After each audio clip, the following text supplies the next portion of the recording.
the world, shrouded in darkness. The darkness we see is not merely the absence of light, but a profound shadow cast by the weight of human sin, a separation from the light of God. Yet, in the midst of this darkness, a Savior emerges, Jesus Christ, the light of life, stepping into our brokenness to bring salvation. Nikmati penjelasan dari hambanya yang menyampaikan firman Tuhan hari ini. Dan jangan lupa subscribe, like, comment, dan share. Terima kasih. Ya, shalom. Halo. Salam sejahtera, salam sehat bagi kita semua. Ya.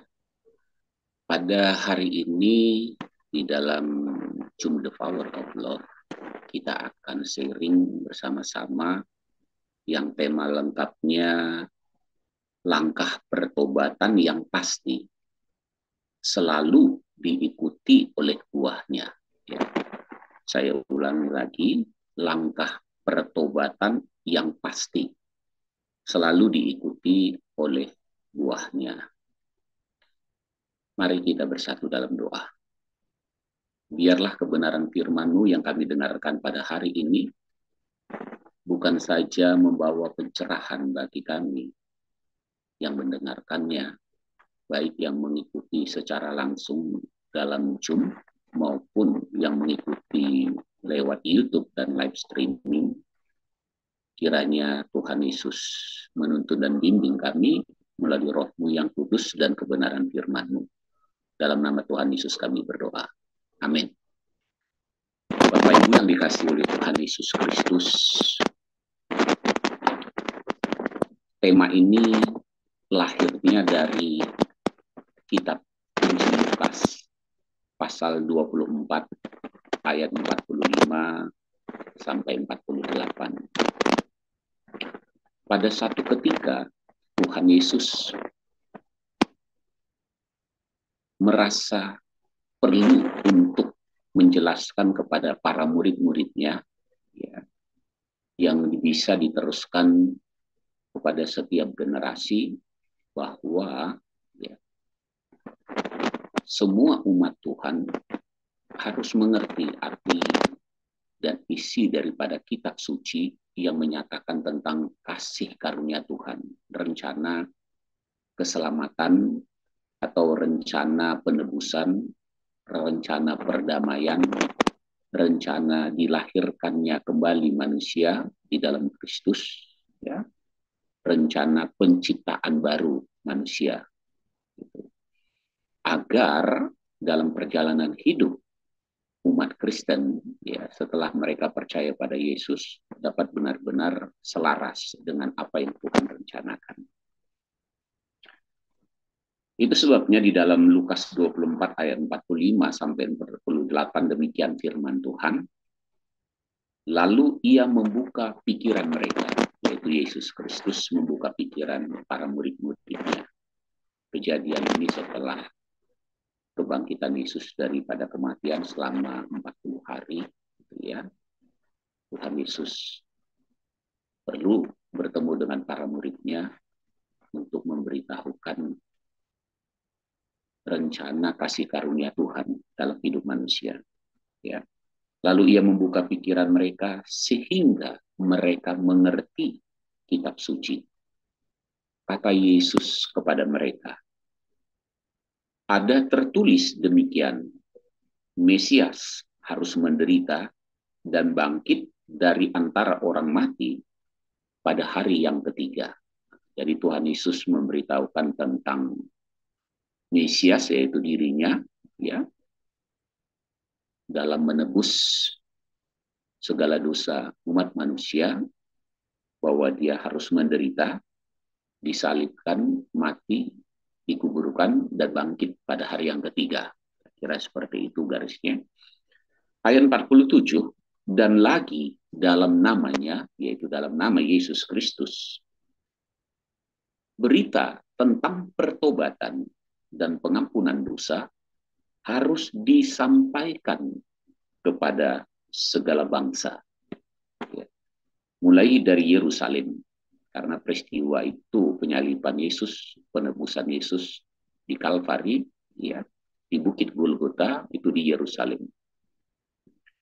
Jadi di dalam nama Yesus, di dalam kasih karunia Tuhan, di dalam pernyataan kasih Tuhan yang begitu besar, ya, yang tercatat dalam Yohanes 3 ayat 16 sampai 17, ya, untuk menebus manusia supaya mereka tidak binasa dan diselamatkan, yaitu melalui Yesus Kristus. Berita tentang pertobatan itu, ya, dan pengampunan dosa atau kasih karunia ini harus disampaikan. Jadi Tuhan Yesus sendiri. Dan ayat 48 dikatakan Yesus, kamu adalah saksi dari semua itu. Nah, jadi untuk menyatakan bahwa apa yang dikatakan oleh Yesus itu ada saksinya. Gitu ya. Ini untuk menguatkan apa yang dikatakan Yesus. Jadi berita tentang pertobatan dan pengampunan dosa harus disampaikan.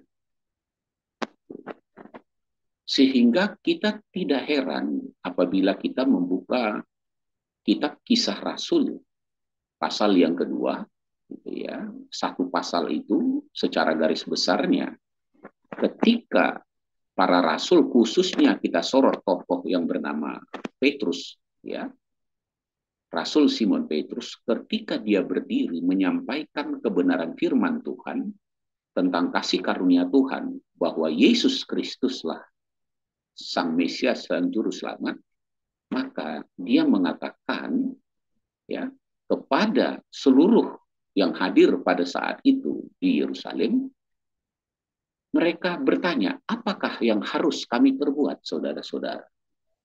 Rasul Paulus berkata, bertobatlah. Nah, jadi sesuai, ya.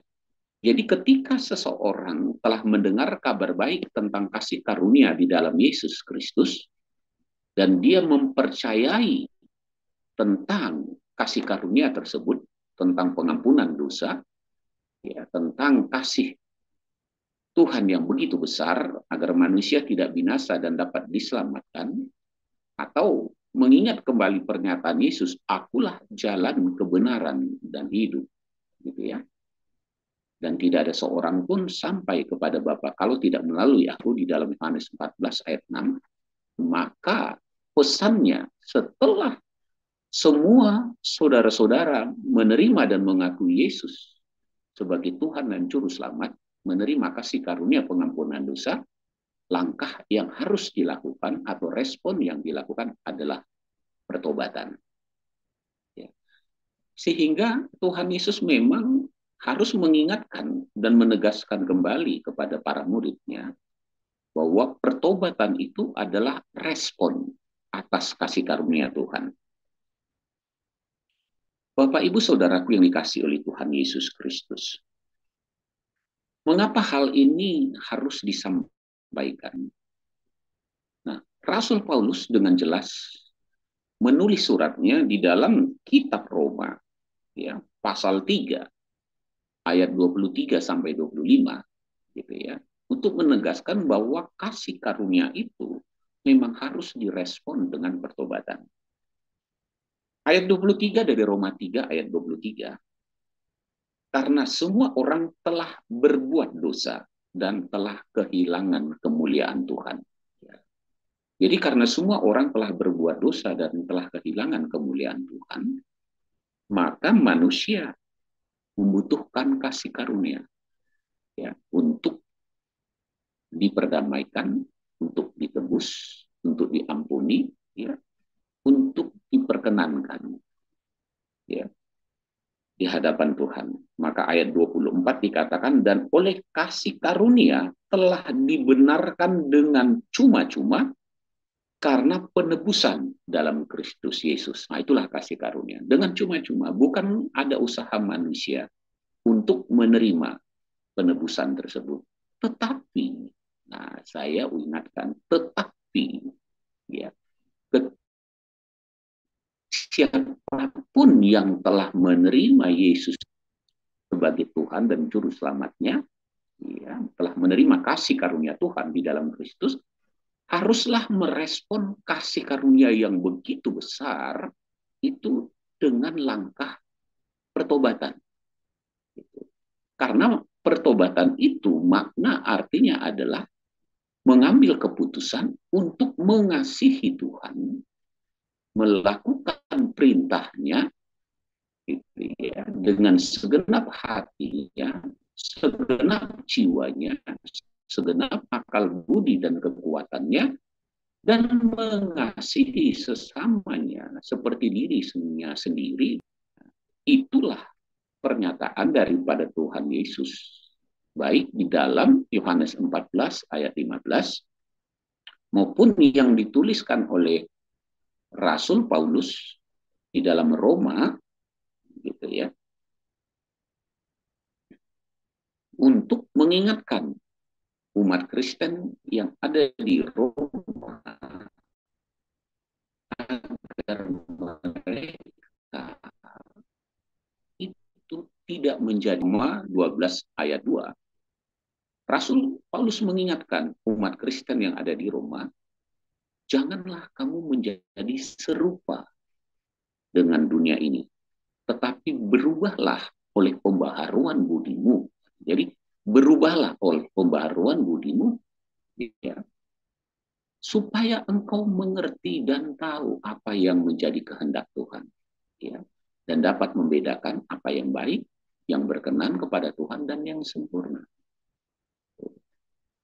Jadi ada perubahan sebagai wujud kasih kita kepada Tuhan yang telah memberikan kasih karunia-Nya kepada kita, yaitu penebusan di dalam Yesus Kristus.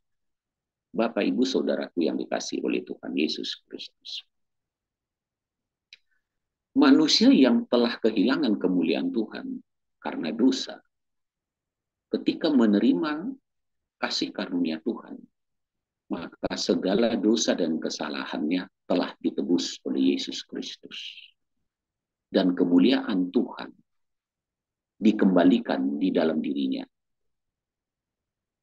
Karena hal ini dinyatakan oleh Yesus di dalam Yohanes 17 ayat 22. Ya. Yesus berkata, aku telah memberikan kemuliaan, ya, yang kau berikan kepadaku, kepada mereka. Kemuliaan ini yaitu saudara dan saya dikuduskan, diperdamaikan, sehingga setiap orang yang ada di dalam Kristus, dia menjadi ciptaan baru dan dilahirkan kembali. Nah, pertanyaannya, apakah setelah saudara dan saya, semua umat Kristen, sudah ditebus, diperdamaikan, diampuni dosanya, masih tetap melakukan dosa atau melanggar perintah Tuhan, berbuat yang jahat, menyakiti sesamanya dengan perkataan, dengan perilaku, ya, baik secara langsung ataupun tidak langsung? Tentu saja tidak demikian, gitu ya. Karena kalau setiap orang yang telah ditebus, dia berbuat dosa kembali, maka dia belum mengenal Yesus Kristus dengan baik dan benar. Bapak Ibu dikasih oleh Tuhan Yesus, kita akan melihat yang paling banyak disorot oleh umat Kristen itu adalah kitab Roma pasal 7. Gitu ya. Polemik kehidupan manusia, karena sekalipun saudara dan saya masih gitu ya, atau telah hidup di dalam kasih karunia, tetapi tentu saja perintah-perintah Tuhan itu tetap diingatkan kepada kita supaya kita tidak melanggarnya. Ya, ya misalnya 10 perintah Tuhan. Nah, polemik ini dinyatakan langsung ya dalam kehidupan kita sehari-hari.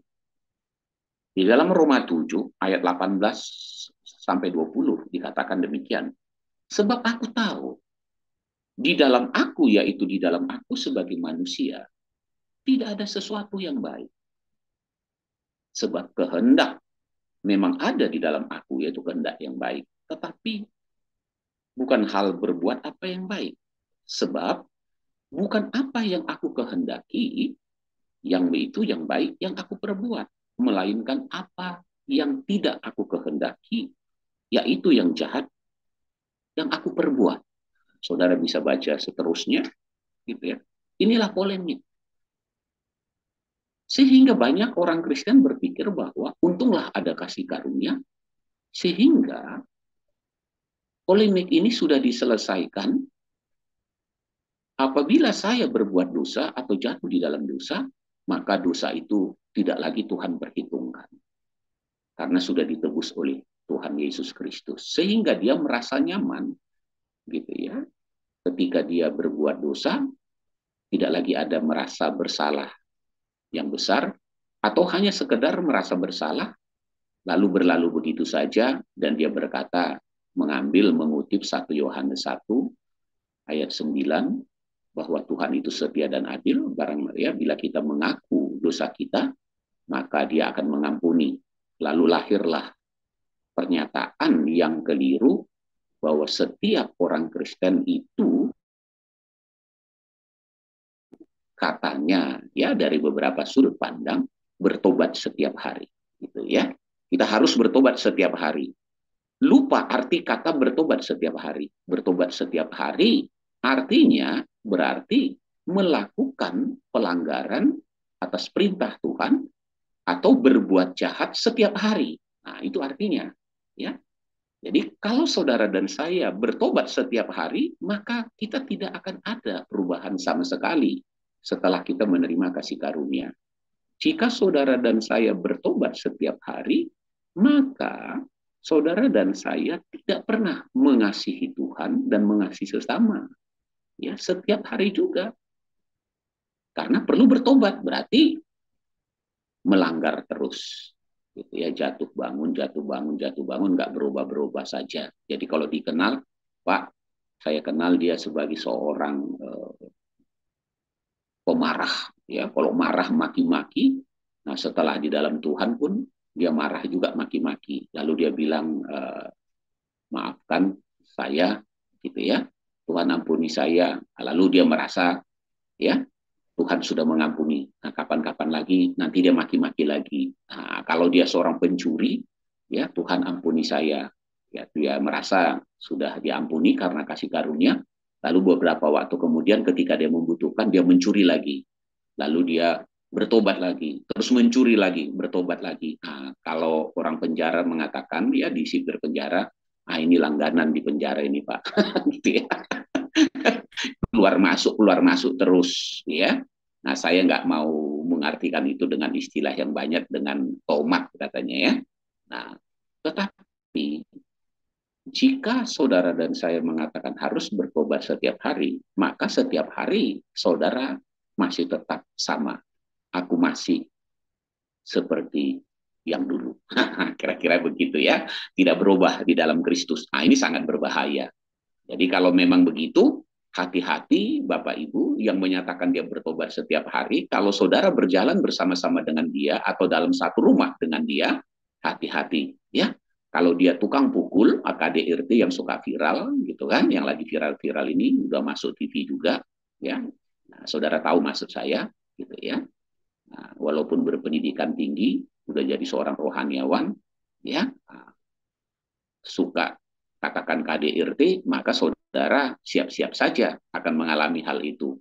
Nanti dia minta maaf, Pak, saya maafkan. Lalu nanti ya besoknya dia buat lagi.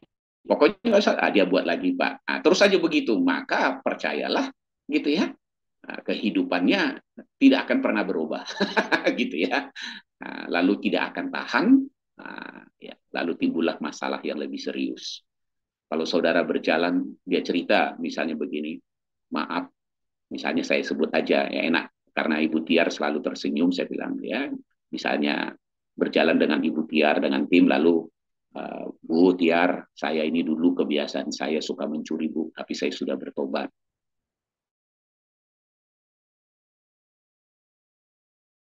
Dan saya selalu bertobat setiap hari. Maka Ibu, karena bisa hilang setiap saat. Lalu nanti ketika ditanya, Pak Dokter, Pak dokter yang ambil, ya maaf ya Bu ya, nggak sengaja Bu karena begini-begini, maaf ya ampuni saya. Kayaknya Pak dokter udah berapa kali mencuri barang saya, jadi pusing saya. Hati-hati gitu ya, itu orang yang bertobat setiap hari, jadi hati-hati. Bayangkan kalau satu tahun 365 hari, nah udah repot kita ya, nggak tahu dosa yang mana. Kelihatannya 10 hukum Taurat udah lebih lagi ya, perintah Tuhan Yesus bisa lebih dari 365 gitu ya, karena itu diulang-ulang ya, atau nggak sampai begitulah Pak gitu ya, karena kan ada perintah. Tuhan mengatakan begini ketika murid Yesus bertanya, Guru, berapa kalikah saya harus mengampuni? Apakah 7 kali? Nah, kan kalau mengampuni berarti ada yang berbuat salah ya kepada dirinya. Tuhan Yesus bilang, tidak, 70 kali 7. Nah, akhirnya saudara kalau hitung-hitung itu dikali-kali, siap-siaplah itu. Nah, tapi kalau setiap hari saudara hitung aja, berarti setelah 70 kali 7 kali, gitu ya, tidak boleh lagi. Nah, gitu ya. Saudara hitung aja, gitu ya. Oh ini lebih dari setahun berarti, gitu ya. 70 kali 7, ya nggak bisa, nggak setahun Pak. Kalau dia buat kesalahan setiap hari itu sekian kali, nggak sampai setahun juga. Mungkin gara-gara itu Tuhan Yesus, ini contoh saja. Walaupun belum tentu demikian ya, tapi kita bilang gini, dia ini seperti pohon ara yang ada di kebun anggur ini. Gitu kenapa? Nggak ada buahnya. Gitu ya, setelah di dalam kebun anggur, artinya setelah di dalam Kristus nggak ada buahnya. Lalu Tuhan Yesus bilang, saudara tahu ya perumpamaan itu. Ya, untuk apalah pohon ini ya tumbuh di taman ini? Udah tebang saja. Nah, gitu kan? Yesus kan bilang, tebang saja. Tetapi penjaga itu mengatakan begini, Tuhan, berikan waktulah 1 tahun. Nah, berarti 365 hari ya. Saya akan mencangkulnya, menanamnya begini. Nanti kalau sudah tidak berbuah, Tuhan Yesus bilang apa?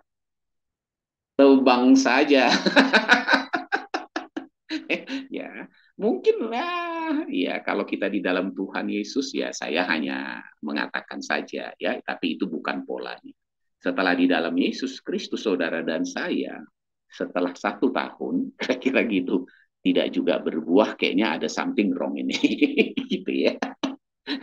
Jadi 1 tahun mungkin uji coba dululah melihat gitu ya, kok nggak berbuah juga gitu ya, kira-kira seperti itu. Nah, Bapak Ibu yang dikasih oleh Tuhan Yesus Kristus, jika saudara dan saya tidak bertobat itu repot. Tetapi menarik begini ya, menariknya sebagai berikut. Masih di dalam Roma 7 juga gitu ya. Roma 7 ayat 24-25. Nah, ini yang banyak dilupakan oleh orang Kristen kalau membaca Roma 7. Yang dikutipnya ayatnya yang merasa polemik. Seakan-akan polemik ini nggak ada penyelesaiannya. Sehingga untunglah ada kasih karunia. Kira-kira gitu ya. Ya, sehingga saya walaupun nggak bertobat ya nggak apa-apa. Kira-kira gitu kan. Tapi nggak begitu. Ya, polemik itu ada selesainya. Itu di dalam Roma 7 ayat 24 sampai 25 dikatakan, aku manusia celaka. Siapakah yang akan melepaskan aku dari tubuh maut ini? Nah, kan aku manusia celaka nih. Kayak kalau begini terus, aku nih manusia celaka. Nah, puji Tuhan lah. Jadi kalau saudara dan saya sudah di dalam Kristus, belum bertobat-tobat juga, pakai kalimat ini. Aduh, aku manusia brengsek nih. Kok aku ini sudah di dalam Kristus, kok nggak berubah-berubah, kok nggak bertobat. Nah, kan gitu ya. Celaka nih saya. Bisa Ibu Tiar, Ibu Nelly, berantakan saya buat ini kalau bersama dengan saya. Dan mereka pun kelihatannya udah jaga jarak sama saya. Gitu ya. Nggak mau dekat-dekat sama Pak Dokter. Kenapa? Bahaya. Nanti dia berbuat yang jahat sama kita. Ya, lalu dia bilang, ampunilah, maaflah. Bertobat tiap hari dia nih tipikalnya. Nah, gitu ya. Nah, kita disakiti setiap hari. Kita bilang gini, aku manusia celaka. Nah, ini enaknya kalau manusia sudah mau bertobat gitu. Aduh, siapa yang bisa melepaskan saya dari masalah ini? Gitu. Kok dosa ini terus saya berbuat gitu ya. Dan ayat 25 dikatakan, syukur kepada Tuhan. Amin. Oleh Yesus Kristus Tuhan kita. Nah, itu solusinya. Sekarang pertanyaannya, syukur oleh Tuhan. Oleh Yesus. Bagaimana caranya? Nah, saya bilang gitu. Bagaimana caranya, Pak? supaya saya bisa benar-benar bertobat. Nah, kan gitu ya. Nah, kita masuk dulu ke dalam caranya. Cara yang pertama, setelah saudara di dalam Kristus, cara memperbaharui sikap budi perilaku kita supaya kita tidak menjadi seperti dengan dunia ini, orang-orang dunia, orang-orang kegelapan ini, gitu ya, yang perilakunya suka-sukanya, gitu ya, dan bisa hidup dalam pertobatan, dan pertobatan ini pertobatan yang pasti dan menghasilkan buah. Nah, ada 3. 1, ya, setelah di dalam Kristus kita harus punya cara pandang arti salib Kristus bagi kita. Nah, jadi kita harus punya ini, kalau nggak repot nih. Ya, cara pandang arti salib, apa sih arti salib Yesus bagi saya? Nah, gitu ya. Itu Roma 6 ayat 6. Jadi saudara harus sering baca Roma 6 ayat 6. Ini yang membuat kita nanti cara pandangnya. Ayat 6 dikatakan ini, karena kita tahu. Ayo, siapa yang belum tahu? Nah, ya, kalau belum tahu, mari baca Roma 6 ya.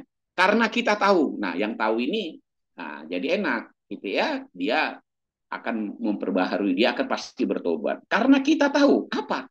Bahwa, nah pelan-pelan saya baca karena ini penting ayatnya, bahwa manusia lama kita telah turut disalibkan. Nah, gitu ya.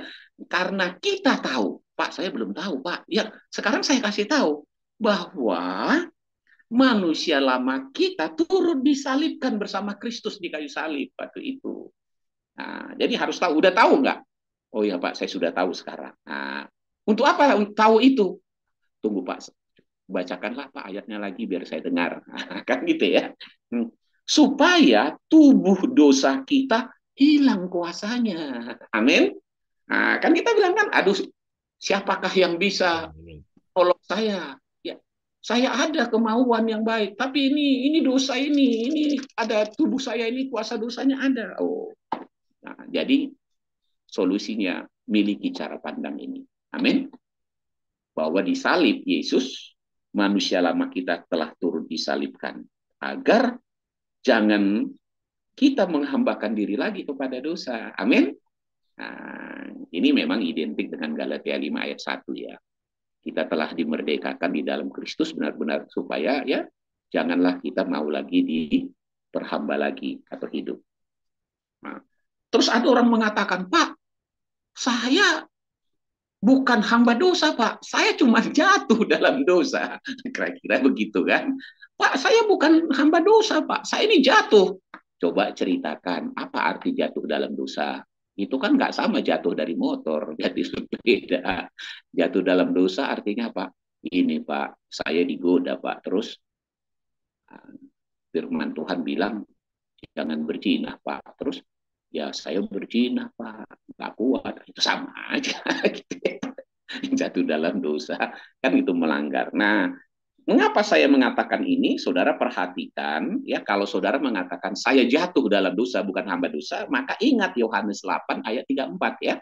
Nah, harus ingat Yohanes 8 ayat 34. Karena Yohanes 8 ayat 34 kata Yesus kepada mereka. Jadi bukan saya yang ngomong ini, ya. Kata Yesus kepada mereka. Nah, bukan saya ya, jangan nanti dibilang, wah, Pak dokter ini memberikan teori ngarang-ngarang sendiri. Tidak, ya. Nah, saya nggak pernah. Nanti kalau pakai teori sendiri saya malpraktek namanya itu ya. Harus pakai pedomannya ya. Nah, pakai pedoman. Kalau pedoman panduan, oh itu memang pedomannya Pak, di dunia kedokteran juga harus sesuai dengan pedoman. Maka pedoman itu dibuatlah menjadi SOP.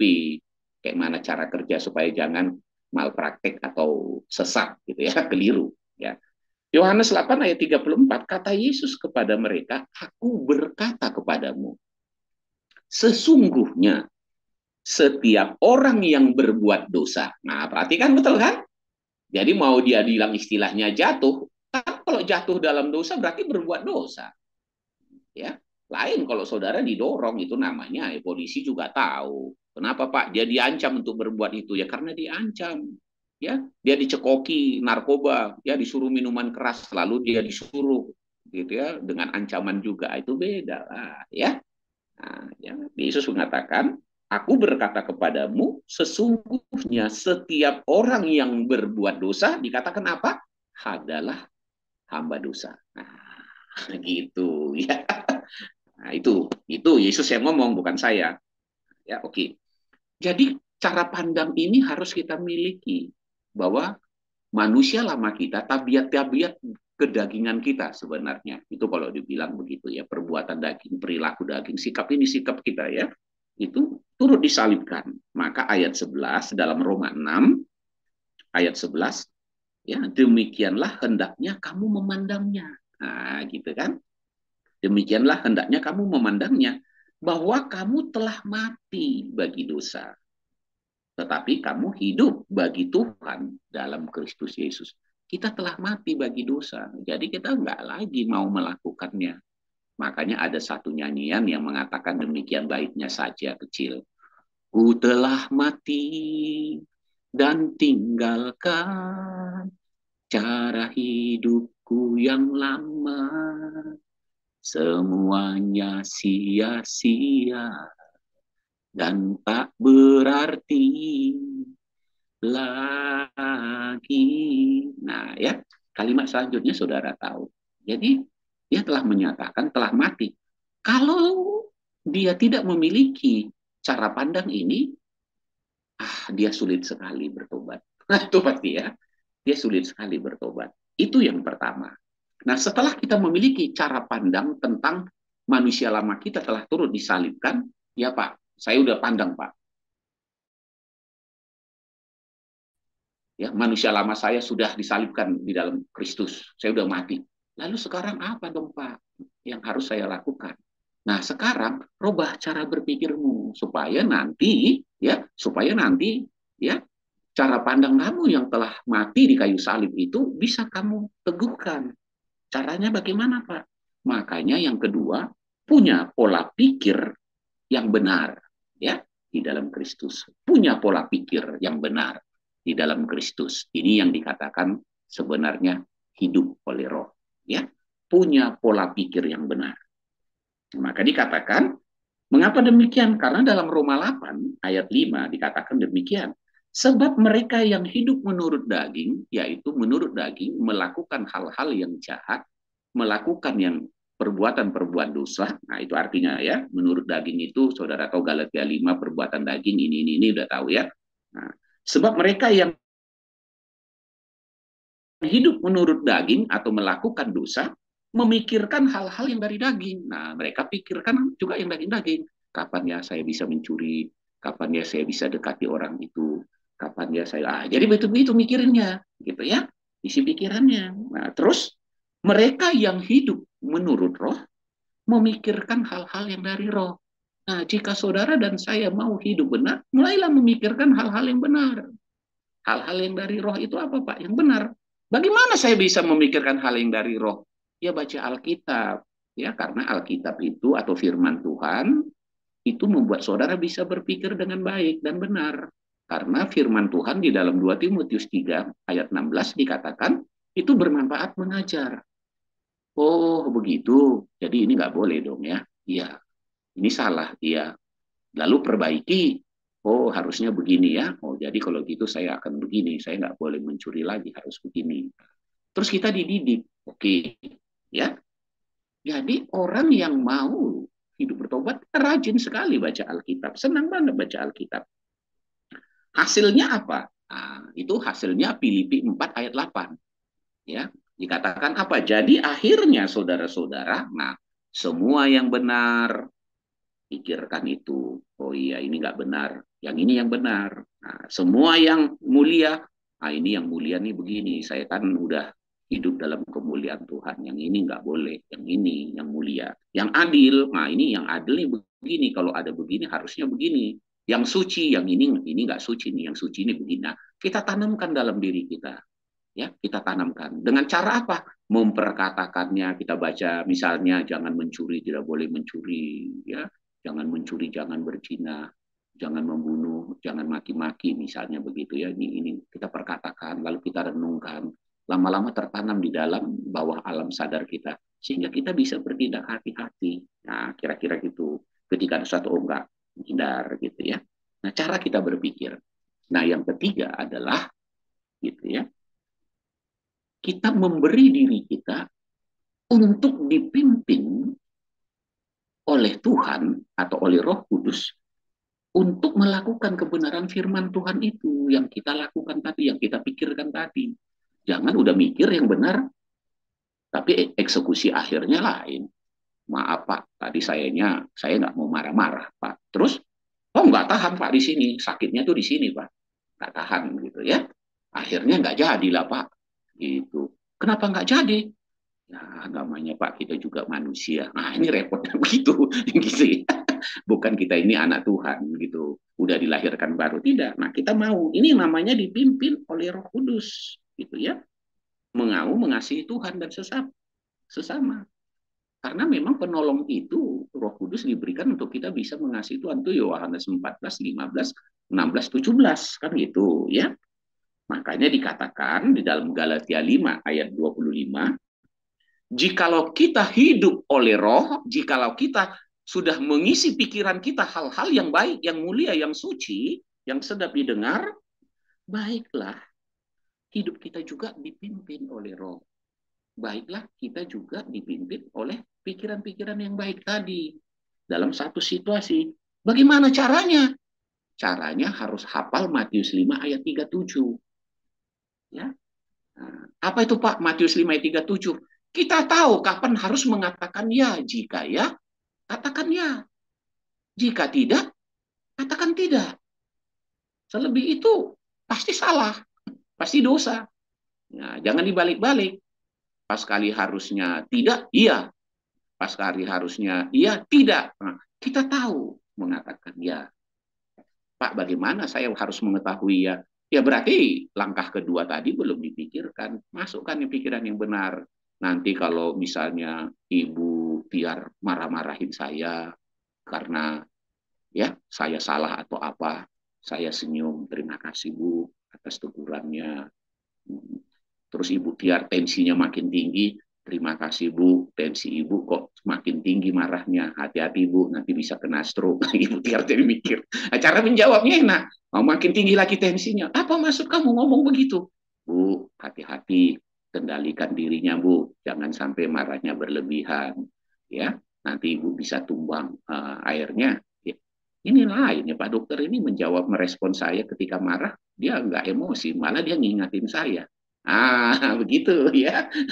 Kita harus bisa begitu. Kalau nggak bisa begitu, ya kita membantu juga. Jadi ketika ada orang mau berbuat salah, ya kan, mau berbuat dosa, ya Anda harus mengingatkan. Kalau orang mencuri, jangan mencuri Bu, jangan ambil. Ya, nanti Ibu rugi sendiri. Ada CCTV itu nanti ditangkap lagi. Nah, ya jadi kita ingatin, gitu. Jangan malah sebaliknya. Ya, kalau ada orang mencuri, Bu, lagi ngapain? Shh, jangan kasih tahu, diam-diam aja. Lalu Anda bilang, ya saya diam-diam aja, tapi nanti bagi-bagi ya Bu hasilnya. Itu kan repot gitu kan. Nah, jadi tahu mengatakan ya dan tidak. Nah, Bapak Ibu dikasih oleh Tuhan Yesus Kristus, jika kita bisa mengatakan hal begitu, maka pertobatan kita itu pertobatan yang pasti. Dan buahnya pun ada.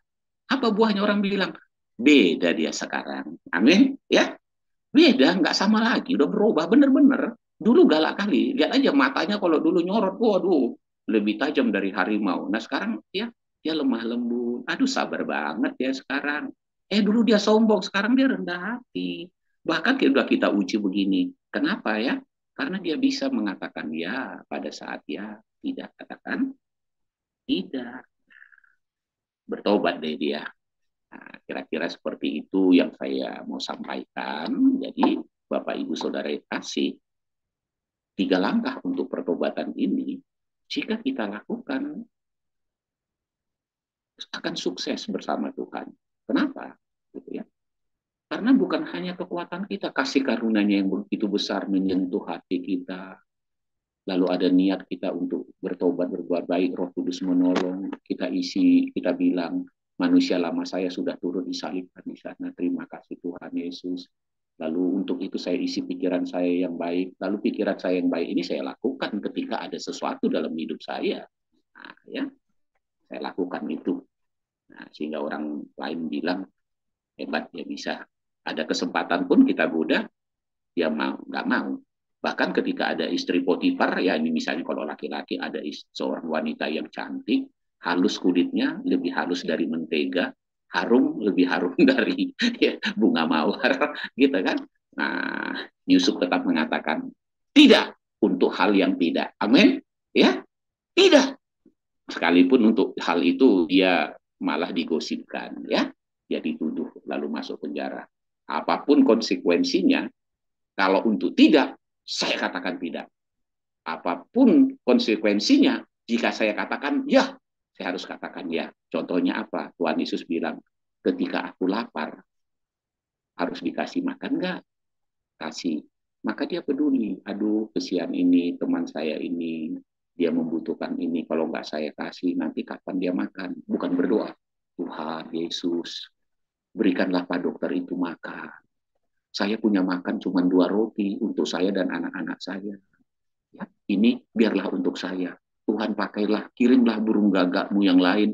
Apakah itu Ibu Nelly Bangun? Apakah Ibu Tiar? Tuhan bilang, memang dasar pelit kamu. Kasih aja 1, nggak mati kok gara-gara itu. Nah, gitu ya.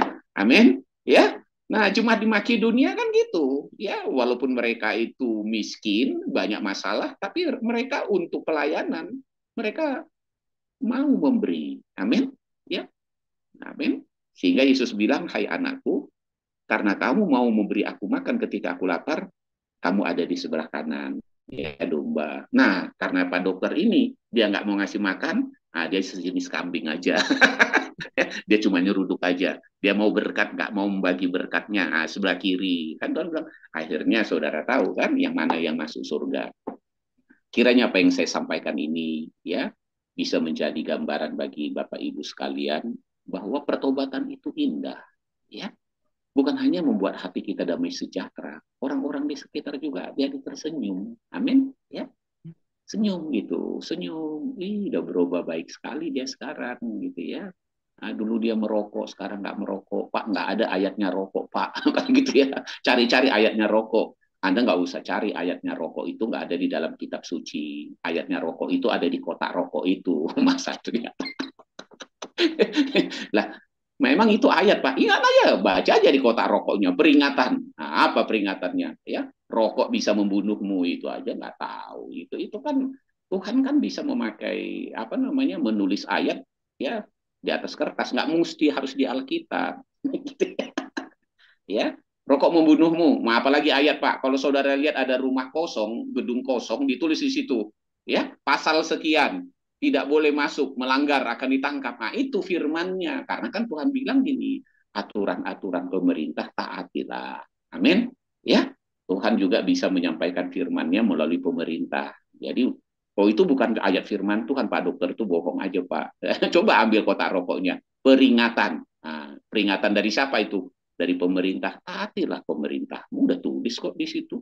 Ya, merokok itu membunuhmu, bisa membuat lehermu bolong, dan lain-lain. Nah, gitu ya. Taati. Kalau tidak mau mentaati, ya itu sudah pelanggaran. Ya, Tuhan Yesus memberkati. Kita bersatu dalam doa. Terima kasih Tuhan, firman-Mu telah kami dengar bahwa di dalam kasih karunia Tuhan yang begitu besar, yang menyelamatkan kami, yang menebus kami, yang memperdamaikan kami, yang tidak memperhitungkan dosa dan kejahatan kami, bahkan Kau buang ke tubir laut, kasih-Mu yang begitu besar, Engkau telah menyampaikan firman-Mu bahwa di dalam nama Yesus Kristus, berita tentang pertobatan dan pengampunan dosa atau kasih karunia harus disampaikan kepada segala bangsa, mulai dari Yerusalem. Terima kasih Tuhan, bahwa berita pertobatan di dalam kasih karunia yang sudah Tuhan berikan kepada kami telah disampaikan. Bahkan tata caranya pun dengan 3 langkah yang sederhana. Jika kami praktekkan, Tuhan sudah menjamin bahwa kami akan hidup dalam pertobatan yang pasti dan menghasilkan buah yang tetap. Di dalam nama Tuhan Yesus kami berdoa. Amin.